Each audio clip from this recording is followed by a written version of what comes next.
Alors, une fois de plus, notre matinée ne commence pas avec un café, mais avec une nouvelle aventure. Je pense qu'il est clair pour nous pourquoi nous partons.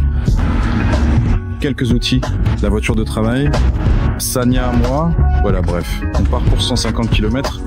Comment, pourquoi et dans quel but? Je vous expliquerai tout plus tard.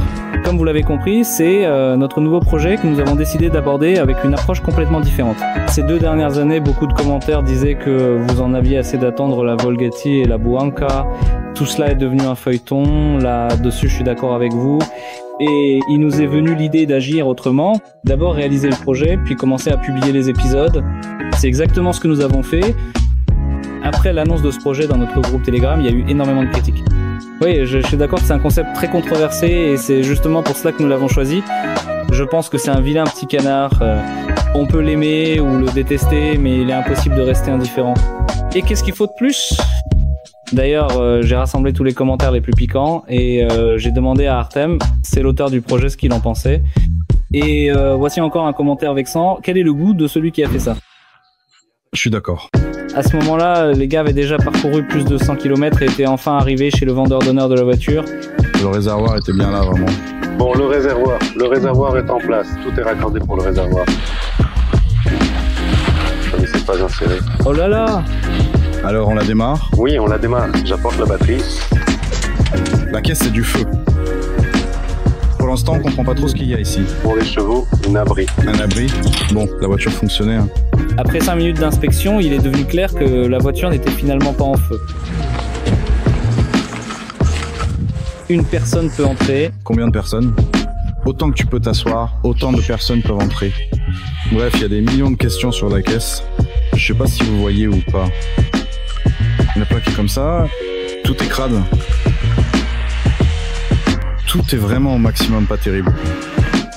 Au départ, notre plan était de trouver un donneur déjà équipé d'un moteur moderne intégré et d'un châssis solide. Mais en même temps, il ne devait pas s'agir d'une pièce de musée dont il y en a aussi beaucoup en vente, mais à des prix très élevés. Et cette option nous semblait idéale. Bon, l'exemplaire est bien sûr sympa, mais il y a quand même pas mal de questions. Sur les photos, tout ça avait l'air bien plus intéressant. D'après la description aussi, ça semblait bien plus intéressant. Mais la caisse, c'est vrai, a du caractère. Un vrai cabriolet, parfait pour se détendre au soleil. Pour l'instant, je ne comprends pas du tout si on va l'acheter ou pas. Le prix, en tout cas, ne sera certainement pas celui annoncé. Pour seulement 1000 $, une voiture avec un moteur vague et une carrosserie solide. Pour anticiper un peu, je dirais qu'il ne restera de tout cela que le châssis et un peu de la partie roulante.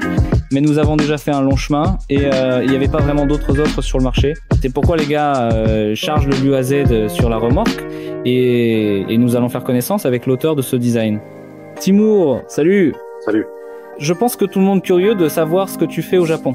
Je travaille, c'est lié à l'automobile, je suis designer et je dessine des voitures. Tu es vraiment très modeste parce que je sais que tu travailles dans une entreprise bien précise. Peut-être que tu ne veux pas en parler, mais si tu peux, précise-le car c'est une information vraiment très importante et pertinente. Je travaille chez Mitsubishi. Tout le monde en a sûrement entendu parler, surtout ceux qui s'intéressent aux voitures. Oui, je dessine l'extérieur et en gros, ça fait déjà environ 1 an et demi que je travaille ici chez Mitsubishi en tant que designer automobile. Écoute, raconte-nous comment c'est possible. J'ai l'impression que c'est irréaliste de travailler chez Mitsubishi et en plus comme designer, tu es un garus ordinaire embauché par Mitsubishi. Comment ça se passe en fait? Eh bien, tout d'abord, il te faut un portfolio dans lequel il y a des projets qui conviennent à l'entreprise, qui montrent tes compétences et si tu leur plais, ils t'embauchent tout simplement. Et en général, c'est juste vous discutez, tu envoies ta candidature. Tu as montré ton projet de l'Oaz lors de l'entretien? Oui, d'ailleurs, il est dans mon portfolio. Et vraiment, les gens disent que genre c'est un projet sympa. Comme tu l'as vu dans le chat, nos avis étaient partagés et il y a eu beaucoup de critiques et de négativité. Comment tu réagis à tout ça en général? D'une certaine manière, ça me fait plaisir. Peut être que cette négativité, tu sais, ces commentaires où je me souviens d'un commentaire il y a longtemps parce que ce projet avait déjà été publié dans un magazine en 2020 et il y avait le projet et il y avait un commentaire du genre tu ferais mieux de nettoyer les toilettes que de designer des voitures. Quelque chose dans ce style. En principe, c'est normal. Je m'y suis un peu habitué. On vit à l'ère d'Internet et au contraire, parfois, j'aime même lire ce genre de commentaires. Bon les gars, on s'est déjà installé. Bien sûr, c'est pas la voiture qu'on attendait, mais on a un peu négocié, on a baissé le prix faute de meilleures options disponibles. Tant qu'il y a de l'étincelle, faut sans doute faire quelque chose. On nous a chargé plein de bazar à emporter, des bâches, toutes sortes de trucs. Sania est en train d'accrocher le panneau de signalisation de panne. On a vérifié nos câbles, comment on les a attachés. Je sais pas ce que ça va donner, j'ai des impressions mitigées, mais on l'a quand même acheté. C'est vrai, c'est vraiment pas un donneur tout à fait parfait. Mais je suis partisan d'agir ici et maintenant plutôt que d'attendre des conditions idéales qui en général n'arrivent jamais. Et pendant que les gars vont à l'atelier, posons quelques questions à Timur. Il y avait une question très pertinente, comment est née l'idée originale de ce design unique, de ce fameux et si particulier design? Je dirais de ma part personnelle et de la tienne également, qu'il est vraiment profondément ambigu parce qu'il suscite une réaction forte et des émotions intenses chez n'importe qui. Du moins, à mon humble avis, on peut soit l'aimer passionnément, soit le détester cordialement, mais il laisse absolument personne indifférent. Cette voiture m'a marqué justement depuis l'enfance, parce que je me souviens, on marchait avec mon père. C'est pas une histoire inventée pour que ça ait l'air joli. C'est juste un de ces moments simples, tu vois. On marchait dans la rue et il m'a simplement dit, voilà, c'est un OAZ. J'ai regardé attentivement et tout de suite, cette voiture m'est restée profondément en mémoire. Raconte-nous au départ dans quel but tu l'as dessiné. C'était juste pour le portfolio? En espérant peu être proposé à une usine de le relancer. Dans quel but tu faisais ça? Honnêtement, c'était vraiment fait avec le cœur, tout simplement. J'aimais vraiment l'OAZ et d'ailleurs, j'aime toujours cette voiture. Et l'idée qu'il existe un tout-terrain léger comme ça, un peu sous-estimé d'une certaine manière, tu vois, parce que il a pas l'air particulièrement cool. Il a un look assez modeste, mignon. Et pourtant, il est super performant en tout terrain. Parfois, il surpasse même des voitures très stylées. C'est justement ça qui m'a toujours plu chez lui. C'est comme si c'était une créature inoffensive, tu vois, mais qui peut quand même faire des trucs vraiment impressionnants. Bref, les gars, j'ai vraiment dédramatisé la situation au maximum. Regardez cette bagnole flippante. C'est mon pote qui l'a garée. Comment tout ça se passe-t-il? Je ne suis pas sûr. Oh, je ne suis pas sûr d'y arriver d'une seule main. Alors, il faut tirer ce truc vers soi. C'est quelque chose à gratter. Ici, il vous en faut juste un peu. Ici, on va gratter. Attends, je ne peux pas encore. Je ne sais pas. Eh bien, en bref, la voiture est dans une situation vraiment critique et urgente. De l'arrière vers l'avant. Nous avons maintenant le temps de travailler sur un projet de rechange avec notre UAZ. La seule chose, c'est que je n'ai absolument pas envie d'y toucher sans gants en ce moment. Il est tout sale, couvert de je ne sais quoi, de la graisse, de l'huile.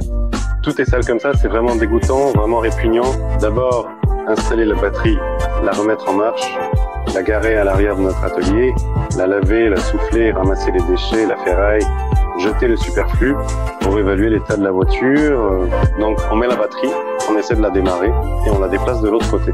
Le capot est monté sur des attaches rapides. Je n'ai pas non plus confiance qu'il démarrera maintenant avec cette vieille batterie faible.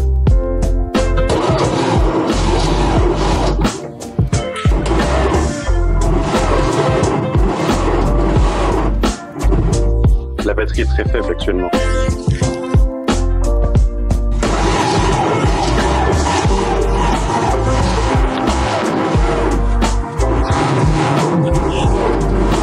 Et en bref, évidemment, nous avons besoin d'une batterie. C'est à dire que nous ne pourrons pas le démarrer sur cet ancien.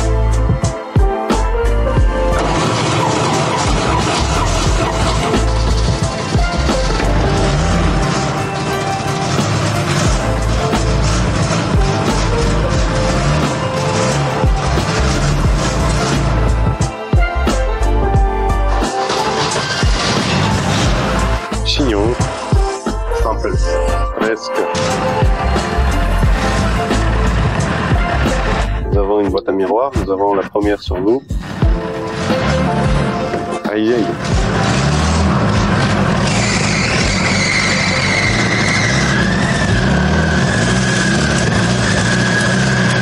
Rentrer la voiture à l'atelier, nous avons décidé de jeter toutes les ordures et de bien nettoyer l'intérieur afin de la préparer au mieux. Pendant que Colia s'en occupe, posons à Timur quelques questions embarrassantes. Je me demande comment tu as réagi quand des gens inconnus, un atelier inconnu comme nous, t'ont proposé, et si on matérialisait ton projet, qu'on le réalisait en vrai. Est-ce que tu as pris ça au sérieux ou pas du tout? Quelles pensées t'ont traversé l'esprit?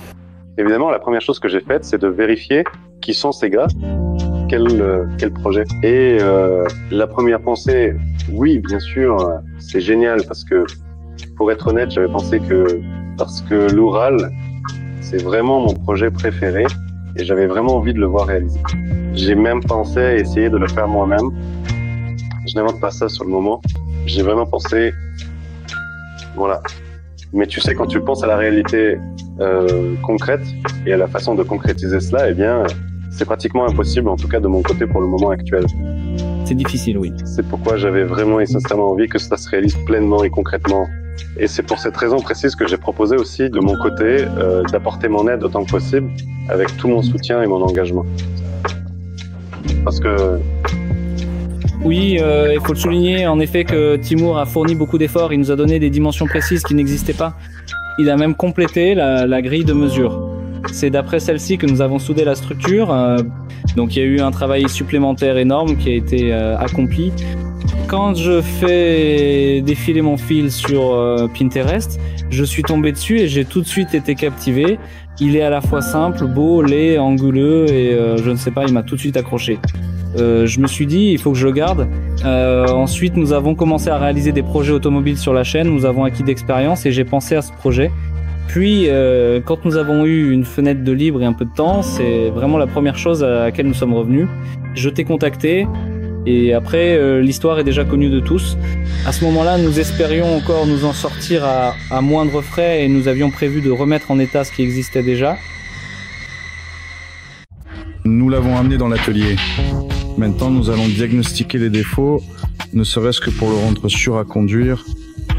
La première chose évidente, c'est que tous nos tuyaux sont dans cet état fissuré, que ce soit pour la direction assistée ou le refroidissement. On les remplace en priorité. C'est ce qui saute aux yeux, il y a littéralement des fuites qui coulent de là. La deuxième chose évidente, c'est que nous n'avons tout simplement pas de frein, ils sont totalement absents. Seule une roue avant freine. C'est la première chose à régler. Le reste, je vais l'examiner au fur et à mesure. Pour le réservoir de carburant, on a une sorte de jerrycan. J'aimerais bien avoir un vrai réservoir comme il faut à l'arrière, comme tout le monde. Il faut aussi vérifier la direction assistée.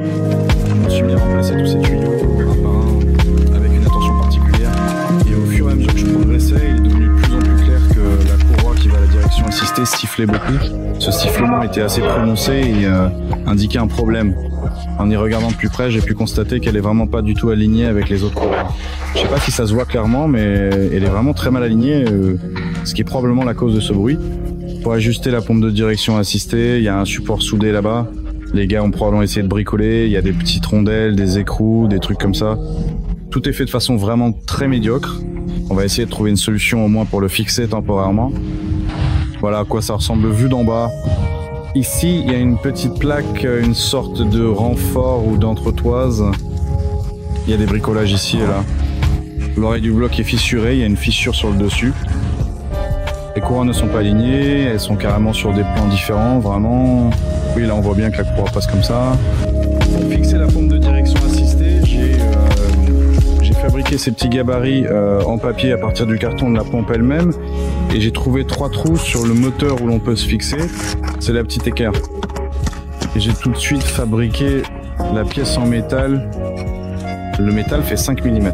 Ici, j'ai soudé un tube avec un écrou inséré. Tout cela ressemblera à peu près à ça. Bon, je vous montrerai tout ça sur la voiture quand ce sera terminé. Je vais tout assembler sur la voiture, soudé et renforcé. Je pense que ceux qui ont déjà fait ce genre de travaux savent très bien qu'il n'y a rien de pire que de devoir refaire après quelqu'un des solutions techniques pas très claires. Mais une fois de plus, nous retombons dans le même piège. Alors voici la fixation que nous avions pour notre pompe de direction assistée. Et voici à quoi elle ressemble maintenant. Elle sera fixée comme ceci.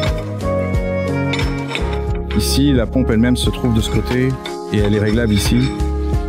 Pendant que les pièces du système hydraulique sèchent, nous allons nous pencher sur le fonctionnement et l'absence de nos freins. Pourquoi n'avons-nous pas de freins ?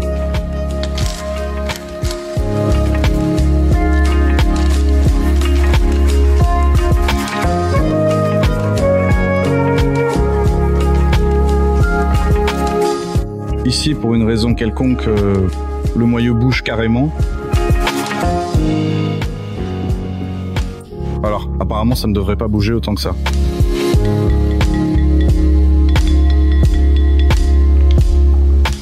C'est à dire, ici, il y a aussi un filetage, donc on va retirer le tambour à l'aide de celui-ci.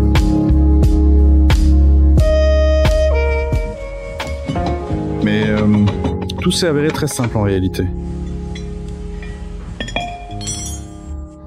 Bon, les garnitures sont présentes, le cylindre de frein est là aussi. Pourquoi est-il pas connecté ?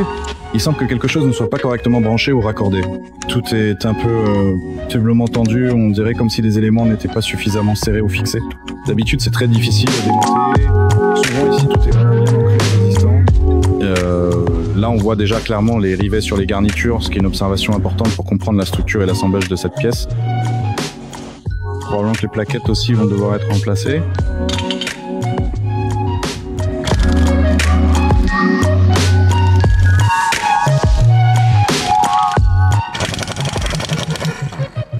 Alors, pendant que j'ai démonté tous les freins, on attend les pièces de rechange, parce qu'il s'est avéré que c'est pas si simple de trouver des plaquettes et tous ces petits cylindres en stock. On a donc le temps de s'occuper du pont arrière, de voir ce qu'il a. D'abord, il faisait beaucoup de bruit. Et maintenant, quand on enclenche le blocage, il tourne très difficilement. Et en plus, il fuit. Quand on est arrivé, il y avait carrément une flaque sous la voiture. Donc maintenant, on va le démonter et voir ce qu'il a. Au minimum, il faut le retirer et regarder ce qui va pas. Ici, tout est comme ça. La qualité du liquide est vraiment particulière. Il ne s'écoule même pas. Il tombe carrément de là, dedans. Je pense qu'il n'y a plus rien à réparer là, dedans. Malheureusement, là-dessus, Colia avait raison. Il n'y a vraiment pas grand-chose à réparer là, dedans. Mais de toute façon, il faut démonter ce pont. On est quand même parti d'un luas d'origine. Voilà. Et en principe, toute cette coque extérieure, c'est très bien adapté dessus, sans modification majeure. Tu as légèrement ajusté le modèle à l'empattement, mais il n'y avait pas non plus une différence de 20 cm. On a juste corrigé de quelques centimètres et tout s'est bien mis en place. Quand tu l'as conçu, tu t'es basé sur certaines caractéristiques techniques bien précises comme l'empattement d'origine, ou bien est-ce que tout a été fait entièrement à l'œil sans aucune mesure précise ? Pour être honnête, tout a été fait à l'œil. Le projet original, c'était vraiment, comme je le voyais, purement esthétique et visuel, et j'ai essayé de le retranscrire fidèlement et précisément ainsi. Voilà. Tu vois, l'œil ne t'a absolument pas trompé, parce que cette forme est devenue presque parfaitement parfaite sur la base standard du Luaz. Parmi les autres modifications importantes qu'on a pu se permettre d'ajouter, il y a l'essieu arrière directionnel. C'est à dire que les roues arrière braquent aussi, oui, ce qui est vraiment très pratique et offre une maniabilité accrue, notamment dans les espaces restreints. Qu'en penses-tu ? Dans le projet original, c'était pas prévu. Voilà. Que penses-tu de cette nouveauté Un truc pareil. J'aurais même pas pensé, je crois. Tu sais, quand quelqu'un porte un regard extérieur sur ton propre projet, il y a une sorte de réinterprétation et parfois c'est même un avantage. Et il y a certaines choses auxquelles tu n'aurais même pas pensé, tu sais, ça ne t'aurait même pas traversé l'esprit, mais quand tu le vois, c'est plutôt sympa. Donc en général, tu approuves, n'est-ce pas ? C'est bien ça ? À 100%. Prochaine question. Dans ton projet, tu as clairement et distinctement réparti deux modèles principaux et fondamentaux, la ville et la campagne. Quelle est l'idée derrière ça ? Y a-t-il des différences conceptuelles vraiment significatives dans l'idée principale ? Eh bien, c'était un peu comme, tu sais, deux versions différentes. L'une est une version plus chère, l'autre est plutôt la version de base. La version de base, c'est la campagne, et la version plus chère, c'est la ville. Donc en gros, une version plus économique et une plus chère, c'est ça ? C'est à dire... Oui, en gros, il y a une version économique et une version plus chère. Même si, en revoyant attentivement ce projet, je me suis dit que en fait, cela n'a pas vraiment de sens. Cette répartition n'est pas tout à fait correcte en quelque sorte. ou du moins, elle est discutable. Il serait probablement judicieux de faire de la ville la version urbaine et du village la version tout-terrain. Maintenant, je m'en rends compte, mais à l'époque, j'avais même pas du tout pensé. Je leur avais juste donné un nom plutôt ironique. En fait, c'est tout. Je comprends. En général, il n'y a pas de développement profond. Il y a juste une idée que ce sont deux configurations différentes, n'est-ce pas? Oui, dans l'ensemble. Oui. Eh bien, cette roue-là fonctionnait chez nous. Ici, le tambour est en pire état. On voit qu'il a servi. Un morceau est même cassé, fissuré. Regardons la suite. Alors, pour enlever le bidon de sous le capot, on a acheté ce réservoir de 20 litres. C'est pour un chauffage autonome, apparemment, pour du carburant, photodiesel. Un tuyau de 4 mètres, des colliers, des raccords, toutes sortes de trucs. On va l'installer maintenant. Très probablement, je vais tout mettre ici. Cette solution n'est pas vraiment temporaire, mais il est peu probable qu'elle soit définitive chez nous. Ici, il s'installe même très très bien. Voilà, 20 litres, ça suffira pour quelques balades. La voiture n'est pas utilisée tous les jours de toute façon. Hier aussi, j'ai déjà travaillé sous le capot sur le tuyau d'alimentation en carburant. On a décidé de laisser la poire et j'ai installé le filtre ici. À partir d'ici, ça ira vers le réservoir. Et les tuyaux, je les ferai passer par l'habitacle. C'est plus simple, plus court et plus sûr. Sur l'herbe, les bosses, toutes sortes de choses, on ne les arrachera pas. Donc le tuyau passera ici en bas, proprement, et ira directement dans le réservoir pour qu'il n'y ait rien de superflu qui prenne le châssis. Je pense que c'est logique. Et toi, au départ, à la base, c'est une voiture électrique, non? C'est-à-dire, bon, évidemment, c'est une interprétation moderne et la vôtre pourrait être électrique. Eh bien, on a essayé de faire une voiture électrique et on a même plutôt réussi, mais c'est relativement galère et compliqué. C'est pourquoi, ici, on a décidé de ne pas s'enfoncer dans l'électrique et on l'a fait avec un moteur à combustion. Comment as-tu réagi à ça? Calmement. Pour être tout à fait honnête, les voitures électriques en elles-mêmes ne me plaisent pas tant que ça. Tu sais, ce que j'aime vraiment dans les voitures, c'est pas seulement leur design extérieur, mais aussi quand il y a des vibrations ressenties, des odeurs distinctives, tous ces petits détails sensoriels qui complètent véritablement l'ensemble de l'expérience.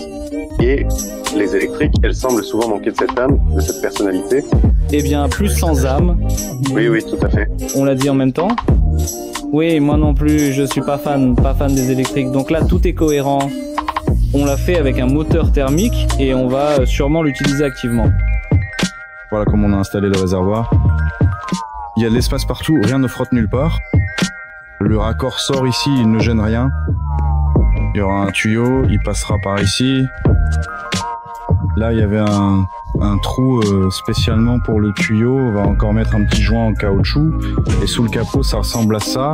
Le filtre, ici arrive le retour ou pas le retour. Il y a plein de tuyaux différents. Alors, comme presque tout est assemblé, il est temps de remplir quelque chose. Enfin, presque tout sauf les freins. Pour les freins, nous n'avons toujours pas reçu les plaquettes. Il est vraiment impossible d'en trouver. Il est temps de remplir les liquides et de voir d'où ça va fuir. Nous remplissons le carburant, le liquide de refroidissement, l'huile de la direction assistée. Nous changeons l'huile du moteur et nous vérifions la présence d'huile dans les réducteurs de roues. Qu'il y en ait ou pas, de toute façon, on change l'huile dans les réducteurs de roues, on change l'huile dans la boîte de vitesse. Et le réducteur arrière est aussi encore en route. Dès que le réducteur arrière arrive, on s'en occupe aussi, bien sûr. Oui, et dans ta gamme de modèles, il y a vraiment 3 ou 4 couleurs très sympas et particulièrement attrayantes. Y a-t-il une priorité, ta couleur préférée? Dans quelle couleur aimerais-tu finalement voir le tout premier prototype? Eh bien, ma toute première idée initiale et fondamentale, c'était simplement une couleur argentée. Parce que quel est le grand avantage principal et le bénéfice essentiel de cette couleur particulière? C'est que les surfaces sont très clairement et distinctement visibles, et ça donne à celui à Z un aspect probablement beaucoup plus moderne et contemporain. Pour l'instant, on s'est arrêté sur un argenté foncé, très foncé. En principe, tu as probablement vu notre essai de peinture qui était déjà là lors de l'assemblage d'essai. Voilà. À mon avis, c'est super. Ça met vraiment en valeur toutes les lignes et donne un aspect frais et actuel. Oui. Pour être honnête, je n'ai pas vu en vrai, je n'ai pas encore eu l'occasion. Mais parce que sans doute des choses comme la peinture, c'est toujours bien mieux de les voir en vrai parce qu'il y a vraiment... Oui, il faut voir le volume. Le volume en vrai, la caméra rend toujours l'image plus plate, n'est-ce pas?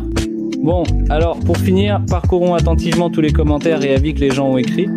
Il y a pas mal de choses désagréables, mais les gens écrivent « Allons-y », répond juste littéralement en 1 ou 2 mots. Dans ton commentaire, oui, il y a du vrai. Là, dedans, non, je ne suis absolument pas d'accord avec cela. C'est mon avis personnel et définitif. Oui, littéralement 2 mots. Voilà, les gars écrivent que c'est tout l'intérêt. C'est tellement moche que ça en devient pas mal. Eh bien, pourquoi pas? Mais pour moi, oui. Oui, pour moi aussi, oui. Ce commentaire reflète vraiment le projet, vraiment. Le fait que tu le regardes et qu'il soit vraiment étrange, c'est en fait son principal et véritable atout, parce qu'il est difficile de passer à côté. J'aurais préféré une face avant plus brutale, bien sûr. Ah non, je suis absolument pas d'accord avec cela.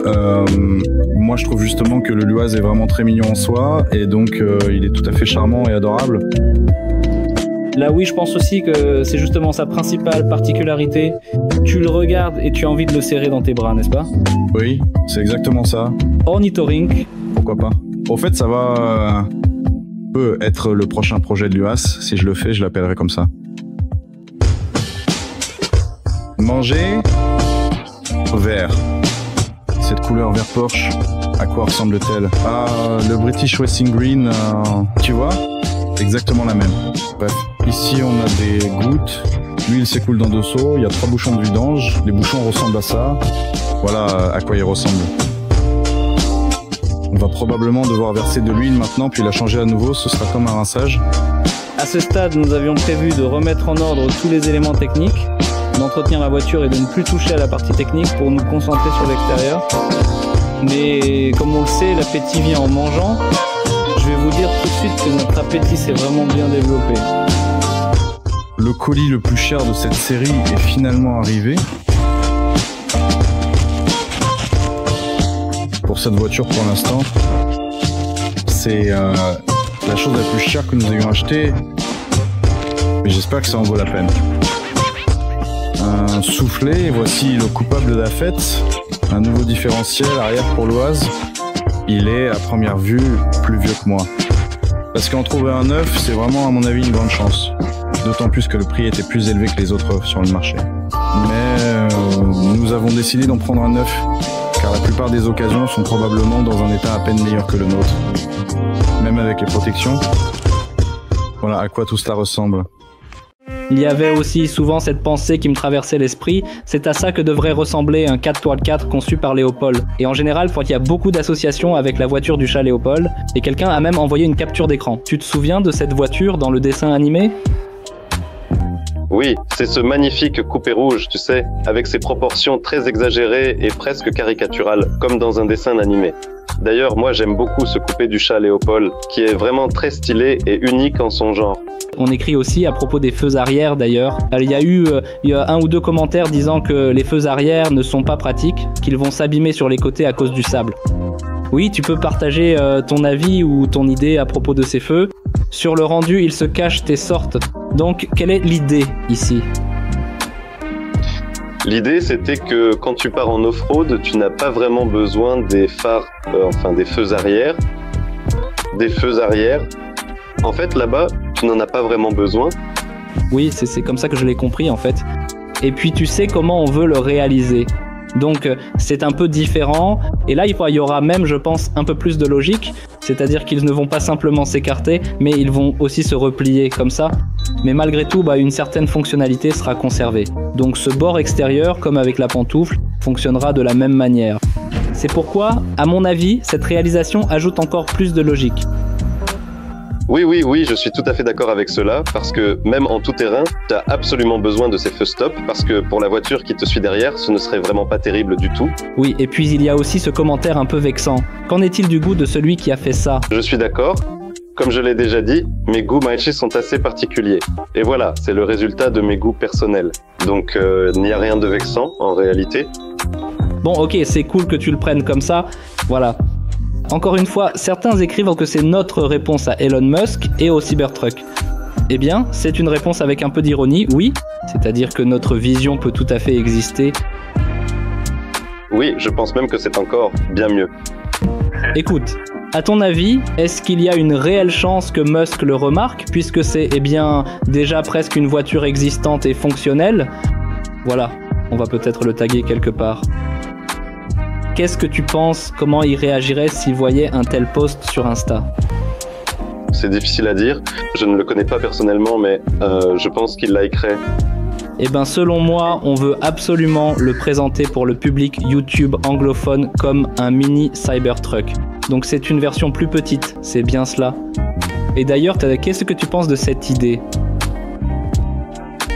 Eh bien, je pense que c'est tout à fait logique et parfaitement compréhensible parce que c'est précisément ce vers quoi, en Amérique, ils n'ont absolument jamais eu de loi Z dans toute leur longue histoire, donc il leur sera beaucoup plus facile de relier ces deux points importants, l'OAZ et le Cybertruck. Ou plutôt mini Cybertruck et Cybertruck. C'est probablement plus compréhensible pour le public anglophone, donc pourquoi pas. Le Cybertruck, même s'il est très controversé, je pense que, comme tu l'as si bien décrit, soit on l'adore passionnément, soit on le déteste profondément.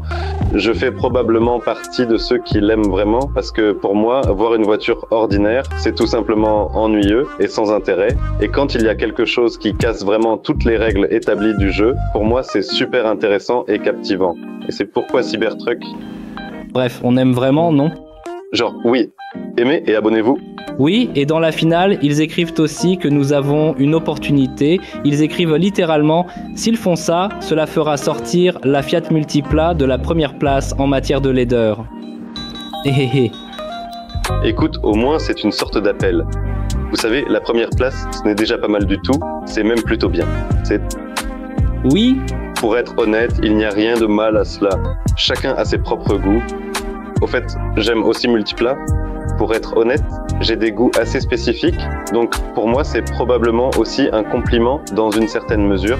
Dans l'ensemble, c'est probablement tout ce que nous avons. Merci beaucoup pour le projet.